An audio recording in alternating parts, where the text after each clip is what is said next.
ભરૂચના station road ઉપર બાઇકની અડફેટે એક મહિલાનું મોત નીપજ્યું છે. હિટ એન્ડ રનની ઘટનામાં બાઇક ચાલકે મહિલાને રોડ ઉપર ફંગોળી દેતા તેને ગંભીર ઈજાઓ પહોંચી હતી.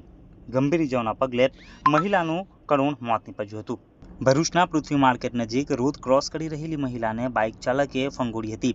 મોટરસાયકલ ચાલક પૂર ઝડપે પોતાની બાઇક હંકારી અકસ્માતને અંજામ આપતા ઘટનાના સીસીટીવી ફૂટેજ સામે આવ્યા છે.